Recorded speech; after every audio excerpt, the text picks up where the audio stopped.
Somewhere in your house, right now, there is a folder. Maybe it is on your hard drive. Maybe it is a stack of notebooks in a drawer you do not open very often. Maybe it is both. It is full of beginnings, chapter 1s, prologues you rewrote 4 times. A document called novel_final_v2_actual.docx that stopped, without ceremony, on page 63. If that is you, welcome. You are exactly who this episode is for. I am Luigi Pascal Rondanini, and this is Between the Covers and Beyond. This is where I tell you what is actually new, the books, the projects, the things coming out of Rondanini Publishing. Today it is a book, and before I announce it properly, I want to tell you what it is built to fix. So here is a little about where it came from. I have been doing this for 31 years. In that time, I have written nearly 100 books. Not 100 published books, 100 finished manuscripts, and those are very different numbers. Some of them will never see daylight. They were never meant to. They were how I learned to finish things, and some of what you learn on is not supposed to survive the lesson. Alongside that, I have been writing poems since I was 8 years old. Some were past 1,000 of them by now. I tell you that not to impress you, but so you understand where today's method actually came from. It was not theorized in an afternoon. It is the residue of decades of finishing things, and, just as instructively, of the ones I abandoned and had to work out why. Today, I am handing you something I have built myself, a method, a specific 7-stage start-to-finish system for taking a novel from an idea in your head to a completed first draft. It is called the Architect's Method, and it is becoming a book. Before I tell you what is in it, I want to tell you what it is built to fix, because if you do not recognize the problem, the solution will not mean anything to you. Here is the pattern. If any of it sounds familiar, that is not a coincidence. It is close to universal among writers who have not finished a manuscript yet. You have a story. It has been in your head for months, sometimes years. You think about it in the shower, in traffic, right before you fall asleep. You can see the characters. You know, roughly, what happens. You start writing. And it goes well for a while. Then, somewhere around page 50 or 100 or 150, something shifts. The middle starts to sag. A character stops behaving the way you thought they would. The plot, which felt so clear in your head, has tied itself into a knot on the page. So you stop. You tell yourself you will figure it out. And most of the time, what actually happens is, you start over. New approach. Better this time, surely. And it happens again. I want to be really clear about something, because I think it is the single most important sentence I can say to you today. That is not a talent problem. It is not a discipline problem. It is not even, usually, an ideas problem. It is a sequencing problem. The writing began before the writer actually knew what they were writing. The advice we are all given, just start writing, follow your passion, let the story surprise you, you will figure it out as you go. That advice is not wrong, exactly. Some writers genuinely work that way. They will draft 200,000 words, throw out 150,000 of them, revise 30 times, rewrite the whole thing twice, and years later they have a book. But for a lot of us, that same approach just produces a hard drive full of corpses. Structural problems you cannot fix in revision because they are load-bearing. Character arcs that never resolve. Middles that collapse. Years of work with nothing finished to show for it. Here is the way I have come to think about it. Discovering your story's structure and executing it at the same time is the expensive way to work. It is the difference between designing a house and redesigning it after the walls are already up. You can still fix the second house, but it costs more, and some of what you already built has to come down. So the method I built does one deliberately unglamorous thing. It separates those two jobs. Structure first, execution second, never both at once. Let me be precise about what this is, because I think precision is the thing that is usually missing from writing advice. The architect's method is not a theory of story structure. I am not claiming to have invented the midpoint or the three-act shape or the character arc. If you already use Save the Cat or the Snowflake method or the hero's journey, good.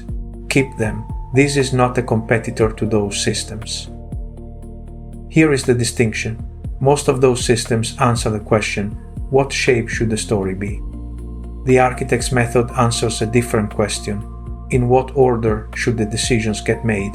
And how do you know when a decision is actually finished? A beat sheet can tell you that something should go wrong around the halfway mark. It cannot tell you whether you are actually ready to write prose yet. It cannot tell you what to do in week 12 when you suddenly realize your antagonist does not actually do anything. That is what this method governs: sequence, dependency, and completion. The shape systems govern shape. They sit underneath each other. They do not argue. And underneath all 7 stages, there is one principle I want you to hold on to, because it is the whole engine of the thing. Make uncertainty cheap while it is still cheap. Decide your vision before you decide your scenes. Decide your structure before you write prose. Work out what a character is for before you fall in love with them. Test every decision while it is still a sentence on a worksheet, not 70,000 words you have already written and now have to unwind. When something changes later, and it will, you get to prize the change, instead of fearing it. Let me walk you through the 7 stages. I will go fast, because each of these gets its own full chapter in the book, but I want you to hear the shape of the whole thing in one sitting. Stage 1 is complete vision. Before you write a single scene, you build out 3 architectures for your story: emotional, character, and plot, and you check that they actually align, not in theory, on the page. Think about Pride and Prejudice.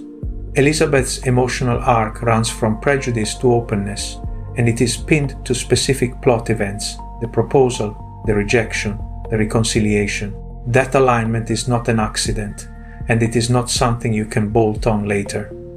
Stage 1 is where you build it, deliberately, before you write chapter 1 at the top of a blank page. Stage 2 is research mastery. This is the stage most writers get backwards.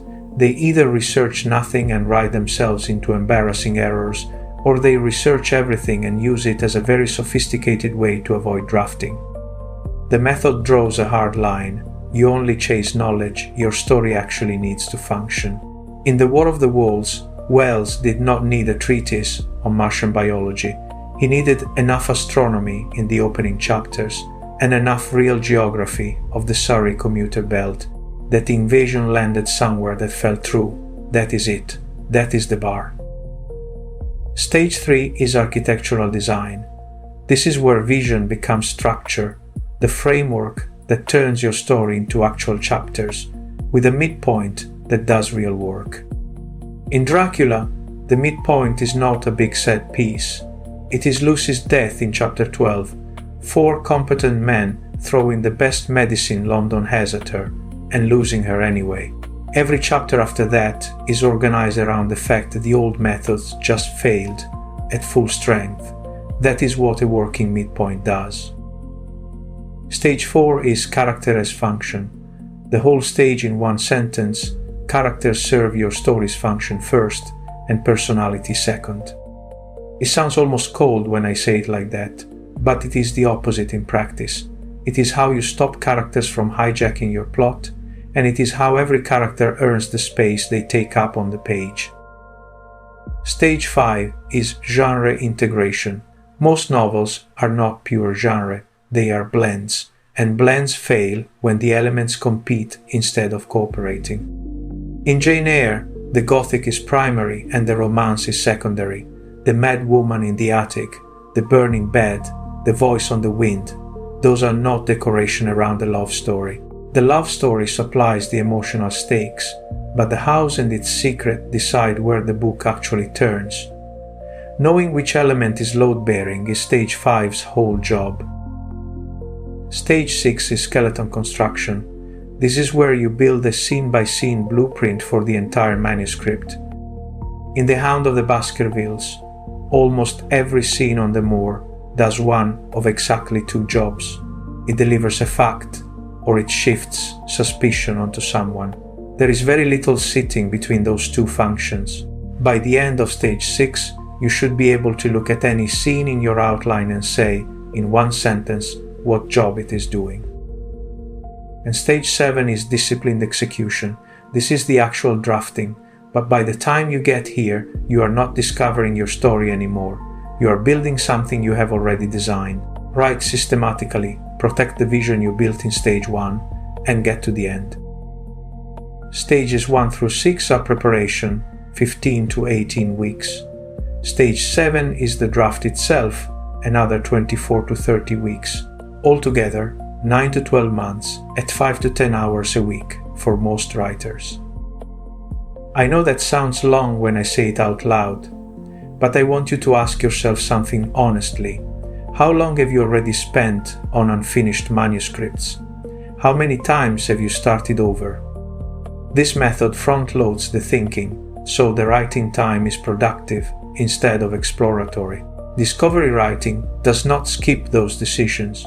It just makes them during drafting, often more than once, and a lot of what gets written that way does not survive the revision that follows anyway. I want to be honest with you about something, because I would rather lose a reader now than waste their time later. This method is for writers who actually want to finish, who are willing to plan before they draft, who would rather write one solid manuscript than 5 broken ones, who can tolerate delaying the fun part in service of finishing the thing at all. It is not for you if you love pure discovery writing and would find these restrictive. It is not for you if you are writing primarily for the process, not the finished product. There is nothing wrong with that, genuinely, but this book will not help you, and I would rather tell you that now and save you the money. But if you are the person with that folder I mentioned at the top, if you are tired, genuinely tired, of getting to page 90 and watching it fall apart, this is built for exactly that moment. I am going to make you a promise, and then I am going to immediately narrow it, because I do not trust writing books that do not narrow their promises. Here is what following this method completely gets you. You will have removed one major, specific, common source of manuscript failure, writing without knowing where you are going. Here is what it will not do. It will not make writing easy. It is still hard work. It will not guarantee your book is good. That is craft, and craft takes practice regardless of method. It will not get you published. It will not eliminate revision. First drafts still need work, always. And it will not hold together if you skip stages, because each one feeds the next. What you get, if you do the whole thing, is a complete, structurally sound first draft, not a rough sketch, not an experimental mess that needs to be torn down and rebuilt. A draft that actually matches the vision you started with, ready for revision instead of ready for the recycling bin. For a lot of writers, honestly, that alone is the impossible dream. Getting to the end, even once, changes everything that comes after. Everything I just walked you through, that is chapter 1. The book itself, the architect's method, the 7-stage system for writing novels that actually get finished, will give a full chapter to each stage with worked examples pulled entirely from public domain novels, so you will be able to check every claim against a book you can download for free in the time it takes to make coffee. No purchasing someone else's copyrighted text required to follow along, and no guessing at what a living author was thinking when they wrote something. Nobody can actually know that. There will be 8 worksheets printed in full in the back of the book, and also available as free downloadable PDFs right now, because the method does not live in your head. It lives on paper, where you can actually check whether you have done it. The Architect's Method, the 7-stage system for writing novels that actually get finished, is coming soon from Rondanini Publishing, paperback and ebook. That is the announcement. Everything I have walked through in this episode will be in there, in full, with nothing held back for a paid upsell. If you want to see the method run start to finish on a real novel while you wait, there is a separate show, the Architect's Method podcast, where I run the whole 7-stage process in public on my own novel, The Reader of the Empress. 14 core episodes plus 3 bonus ones. It is already there, 17 episodes deep, if today's overview made you curious what stage 6 actually looks like on a page. Free worksheets, rondanini.com/architect-method/worksheets. Follow along here or at rondanini.com for the release date. I have spent 31 years and nearly 100 manuscripts learning the things I just gave you in 20 minutes. Some of those books never found a reader and never will. That is not a tragedy I am asking you to feel sorry for. It is just the tuition. It is how you end up able to say, with some confidence, what actually makes the difference between a manuscript that dies at page 90 and one that reaches the end. The Architect's Method is not a promise that writing gets easy. It is a promise that if you are willing to do the planning first, you get to spend your writing time actually writing, instead of discovering 3 drafts in that you were never quite sure what you were building. If you have got a folder like the one I described, or 100 of them like I do, I would genuinely love to hear about it. Find me at rondanini.com. This has been Between the Covers and Beyond. Go build something you can finish.